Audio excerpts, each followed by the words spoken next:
Hey guys, welcome back to my blog. आज की जो वीडियो है वो बहुत ही ज़्यादा इंपॉर्टेंट होने वाली है। आप सभी को पता है 69,000 वैकेंसी से रिलेटेड है, प्लस इसका हमारे लोगों की वैकेंसी पे क्या असर पड़ेगा। तो शिक्षक भर्ती का मामला 69,000 शिक्षक भर्ती मामले में इलाहाबाद हाईकोर्ट का आदेश। हाईकोर्ट ने नए सिरे से परिणाम जारी करने का आदेश दिया है। बड़ी खबर, यूपी में 69,000 शिक्षक भर्ती मामला 69,000 शिक्षक भर्ती मामले में हाईकोर्ट का आदेश आया है। इलाहाबाद हाईकोर्ट का आदेश है। हाईकोर्ट ने नए सिरे से परिणाम जारी करने का आदेश दिया है। तो बड़ी खबर आप कि जो 69,000 वैकेंसी, पहली चीज यूपी के बारे में मेन बात करते हैं कि पहले तो यहाँ पे वैकेंसी आती नहीं है, वैकेंसी आ गई, किसी तरह से लोगों को नौकरी मिल गई। तो अब तो ये आलम आ गया है कि नौकरी को बचाना इतना टफ कर दिया इन लोगों ने कि पूछो मत। सो गाइस, सबसे मतलब मुझे नहीं लगता ये कैसी खबर है, अच्छी या बुरी, क्योंकि मैं तो हूँ 69,000 में। तो जो पर मुझे ऐसा लगता है जॉब कर रहे हैं उनके लिए काफ़ी ज़्यादा ये दिक्कत की बात हो सकती है। बिकॉज स्टार्ट करते हैं अगर इस न्यूज़ के बारे में, तो सबसे पहले देखो 2 जजेस की बेंच ने ये फैसला सुनाया था और इसमें जो मामला है उसको मैंने डीप में देखा है। मुझे पहले से इसके बारे में इतनी नॉलेज नहीं थी। हाँ, थोड़ा बहुत पता था कि केस चल रहा है, तो ऐसा हमेशा होता था। बट अब बात करते हैं 69,000 वैकेंसी में 19,000 सीटों पर आरक्षण की अनियमितता के मामले में ये बात चल रही थी और हाई कोर्ट का केस चल रहा है 5 सालों से, जब से वैकेंसी नहीं आई है। ये वैकेंसी आई थी 2018 में आई थी, क्योंकि 17 बैच था हम लोगों का, और हाँ 18 के आसपास ही आई है। सो गाइस, तब से जब भी इसकी मेरिट लिस्ट बनी थी, तो इसका जो रूल होता है पहले मैं वो आपको बता दूं कि अगर आप मुझसे ओबीसी के कैंडिडेट हो या एससी एसटी के कैंडिडेट हो और आपके जो मार्क्स हैं वो जनरल वालों से ज़्यादा है, कट ऑफ से उनसे हाई है, तो आपको जो काउंट किया जाएगा उसे जनरल में काउंट किया जाएगा, ना कि ओबीसी एससी एसटी में काउंट किया जाएगा। और वो जो ओबीसी एससी एसटी में आपको काउंट नहीं करेंगे तो वहाँ पे जो एक सीट खाली रहेगी आपकी, क्योंकि अब आप जनरल में आ गए हो, अब ठीक है, क्योंकि आप जनरल में आ गए हो, तो फिर वो जो सीट आपकी है वो आप जनरल में चले जाओगे और उस जगह पे और भी स्टूडेंट को जिन्हें आरक्षण दिया जाएगा उन्हें लेना है। तो ये इनका मैटर था, बट बहुत ज़्यादा धांधली हुई थी और वो केस चल रहा था अभी तक।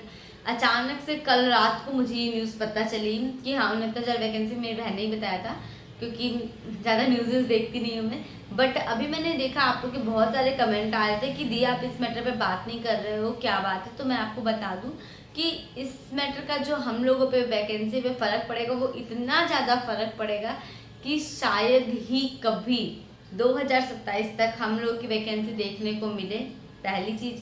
और सरकार को भी बहुत बड़ा झटका ये लगा हुआ है कि 3 महीने के अंदर उनको इस भर्ती को फिल कराना है, नई लिस्ट जारी करना है। और बेसिक शिक्षा विभाग से साफ साफ रहने के लिए 3 महीने के अंदर ही नई सिलेक्शन लिस्ट को जारी करो, जो कि बिना भेदभाव के जिन्हें आरक्षण मिलना है उन्हें मिले आरक्षण, इससे रिलेटेड है। ठीक है, तो नई सूची आपको जारी करनी होगी जल्दी से जल्दी। 4 साल से जो लोग जॉब कर रहे हैं उनके बारे में क्या ही बताऊँ। मुझे ऐसा लगता है कि अगर आपके पास जॉब होती तो पहला काम, सभी लोग सोचते हो हमारा घर हो, ईएमआई पे लोग ले लेते हैं, लोन निकलवा लेते हैं और कार वगैरह खरीद लेते हैं, अपनी मतलब ज़रूरत की चीज़ें लेने लगते हैं, अपनी नीड पूरी करने लगते हैं।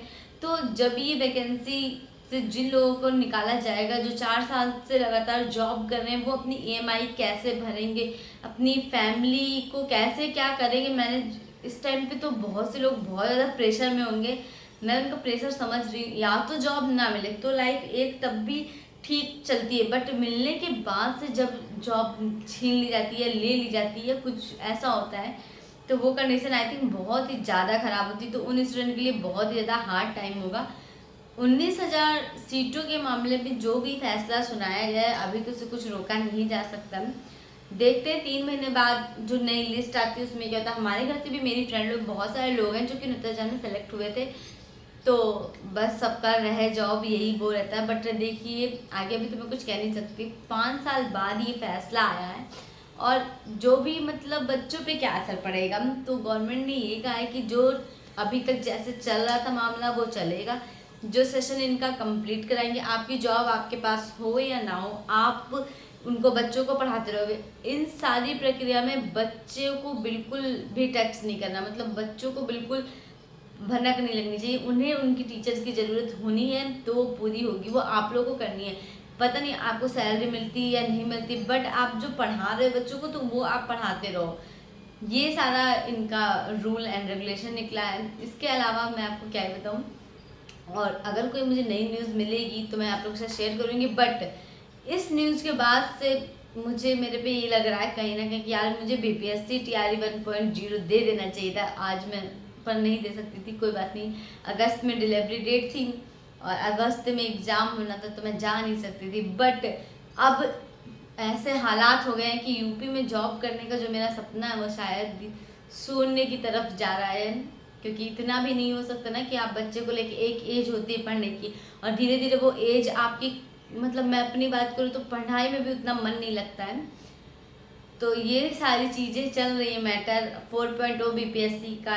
इस बार मैं सोच रही हूँ मैं पढ़ के दूँ, अच्छे से पढ़ के फिर दूँ बीपीएससी का एग्ज़ाम। सो आप लोग मुझे कमेंट में बताना। पता है मुझे मेरे हस्बैंड मना करेंगे कि मैं यहाँ तुम वहाँ, फलाना ढिमकाना, बट आप लोग मुझे कमेंट में बताना मुझे बीपीएससी का एग्ज़ाम देना चाहिए या नहीं। और अगर देना चाहिए तो अब से मैं तैयारी करना स्टार्ट कर देती हूँ, कोई अच्छा सा बैच वगैरह देखते हैं लेके।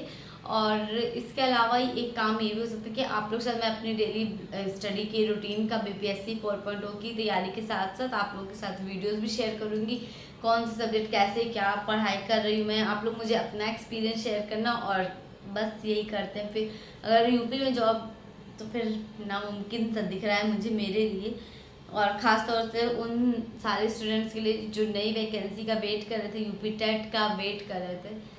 तो बस मुझे ऐसा लगता है कि ये वैकेंसी अगर अब ये नहीं निकालेंगे तो 2027 के पहले तो बिल्कुल भी उम्मीद मत करो कि हाँ 2027 के पहले कोई वैकेंसी आएगी यूपी में टीचर की। बस इतना ही कहूँगी। चलो जल्दी जल्दी फटाफट कमेंट करिए, और कल संडे अगर आप लोग चाहते हो मैं लाइव आऊँ तो मुझे कमेंट में ज़रूर बताइएगा। सो गाइस मिलती हूँ आपसे कल अगली वीडियो में, तब तक के लिए बाय बाय।